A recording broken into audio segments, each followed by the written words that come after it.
If you are looking for the shortest route to being truly well-informed about the global workplace, I mean, how it's evolving and, specifically how major corporations are trying to solve that triple threat of cost, flexibility, and mobility, then this deep dive is for you.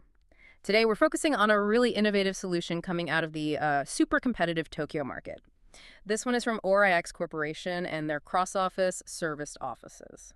Okay, let's unpack this. Right. I mean, the essential problem for any modern professional, whether you're an entrepreneur or a corporate team on an extended stay, is finding consistency. In an inconsistent world. Yeah, exactly. You need a workspace that's adaptable, but also, transparently cost-effective. And Yeah. we've seen ORIX try to tackle this before, but their newest thing, this master membership plan, feels like a really significant pivot. So our mission today is to distill exactly what this new plan is all about. We need to dissect the financial model, this fixed fee thing, and really understand the mobility it gives you across central Tokyo. And most critically, we have to get into this concept. ORIX is embedding in its newest facility. They're calling it business well-being. Right. We're looking at how a major property player is trying to merge, corporate financial stability with a genuine professional community and even employee health.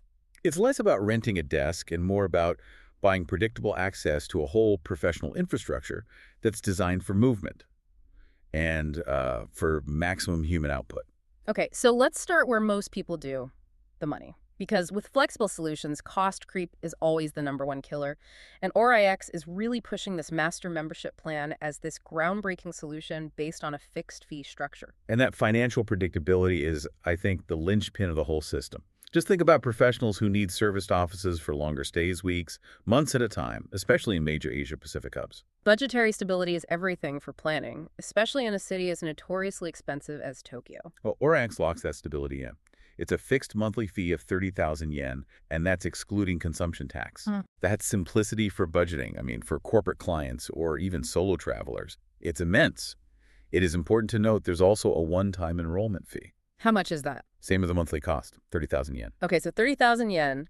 Just to give our global listener a sense of scale, that's roughly, what, $200, give or take, depending on the exchange rate? Something like that, yeah. For premium, multi-location office access in central Tokyo, one of the most expensive property markets on the planet, that price point feels aggressive. It is incredibly aggressive, and it signals a shift, away from maximizing per-usage revenue to just maximizing utilization and network participation.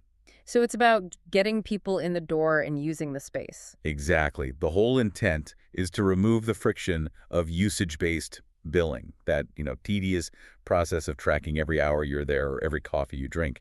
By getting rid of that headache, they're fostering a culture where collaboration is just easier. That makes so much sense. Removing that administrative friction is huge. If you know your overhead is fixed, you're going to use the resources more freely. But, okay, that financial stability only matters if the space is actually useful. So let's talk about what this membership actually gets you in terms of physical access. Because a lot of the older models, you were, basically stuck at the single base you registered at. Right, which kind of defeats the purpose of being mobile in a city like Tokyo. Here's where it gets really interesting, because this master membership plan seems to completely flip that restriction on its head. It does. Yeah. ORIX is basically providing two distinct tiers of access, and that creates genuine mobility within their Tokyo cross-office network. So first, every member designates a registered primary base. A home base. A home base. And that specific location is yours, 24 hours a day, 7 days a week, all year round. Yeah. Total unrestricted access. Okay, so that's your anchor point, which is essential for anyone on an extended stay who needs a constant hub for mail, secure files, or, late night calls back home. Absolutely. But the real utility, like you said, is in the network access. Tell me about that. So the plan includes co-working spaces at 4 other key cross-office locations: Uchisaiwaicho, Mita, Shinjuku, and Roppongi. Wow. Okay, so for anyone who doesn't know Tokyo's geography, we're talking about being able to hop between Shinjuku, which is this massive tech and railway hub, and then over to Roppongi, which is central for international business. That allows for some serious fluidity in your workday. For sure. If you have a client meeting in Mita in the morning, and then maybe a networking event in Shinjuku later, you can actually work effectively in both neighborhoods without trekking back to your main office. Exactly. But there is a crucial operational constraint here. It's designed to manage capacity. Ah, okay. The fine print. The fine print. So these auxiliary bases, Uchisa Waicho, Mita, Shinjuku, and Roppongi, you can only use them on weekdays, specifically from 9 a.m. to 5 p.m. Okay, but hold on a second. If their whole thing is catering to, diverse work styles, Right. doesn't locking network access to a strict 9 to 5, doesn't that kind of undercut the whole promise of flexibility? What about the late night entrepreneur or someone fighting jet lag? That is a very sharp observation. And I think it brings us back to who their primary client is. That constraint, it's a clear sign that while they support diverse professional needs, the network itself is really geared toward facilitating movement during core business hours. So it's for corporate teams, traveling execs, hopping between meetings? I think so. It prioritizes daytime capacity management over, say, evening flexibility at the network hubs. It still promotes what ORIX calls the cross-pollination of ideas. Cross-pollination, it's such a buzzword, but here it actually seems to mean something tangible, right? Because people are physically moving around, bumping into each other. It's a clever logistical solution, and that seamless mobility is a huge advantage for anyone working on an extended basis in Tokyo. Okay, that brings us to the newest facility in this plan, and this one seems to signal a massive shift in their whole design philosophy. We have to talk about Cross-Office Hibiya. This location, it opened in early 2020, and it centered on this radical concept, business well-being. This is the aha moment, I think, because ORIX is making this explicit statement that the future of the serviced office isn't just square footage and a good location. It's about something more. It's about holistic human productivity. They've literally engineered the environment to enhance creativity and reduce stress. The sources are really clear that the design aims to stimulate all five senses. All five senses. Okay, so they've moved way past the old sterile corporate cubicle. Light years past it. So let's break that down. How exactly are they stimulating the five senses to boost professional output? Well, take sight, for instance.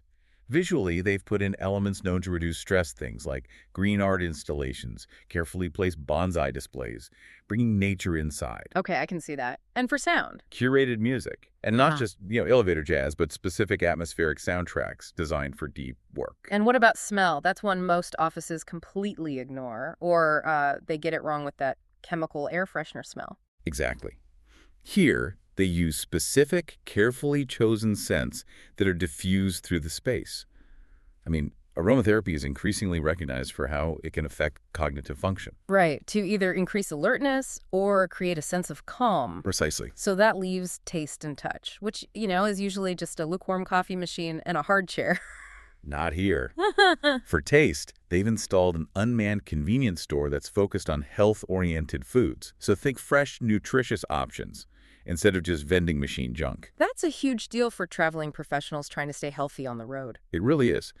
But the most striking element, and this ties into rest or restoration, which is critical for touch and overall wellness, are the energy pods.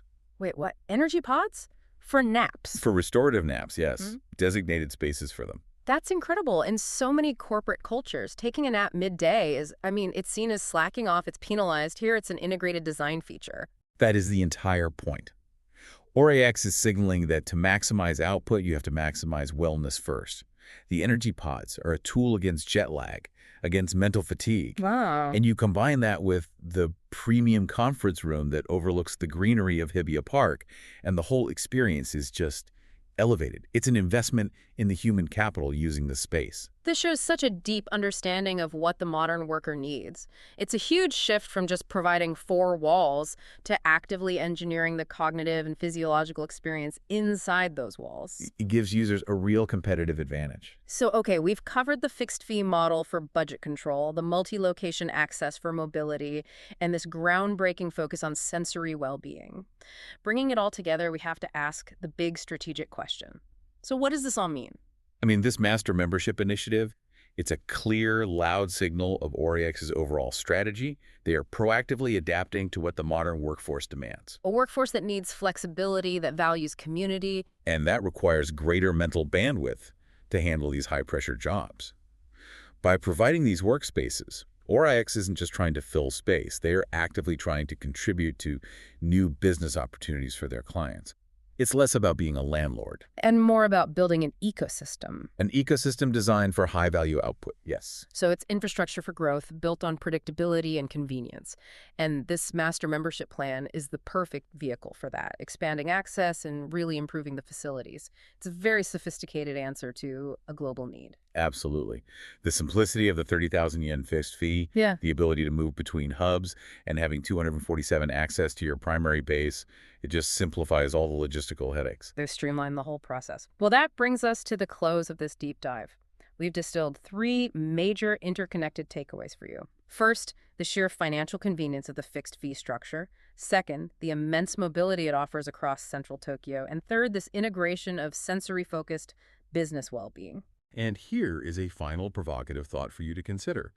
Given this huge push by a major player like ORIX towards stimulating all five senses, towards prioritizing things like restorative naps, how much pressure will this put on conventional office spaces everywhere? The battle for attracting top talent might soon be won not just with a salary, but with a quiet nap pod and a perfectly curated stress-reducing ambient scent.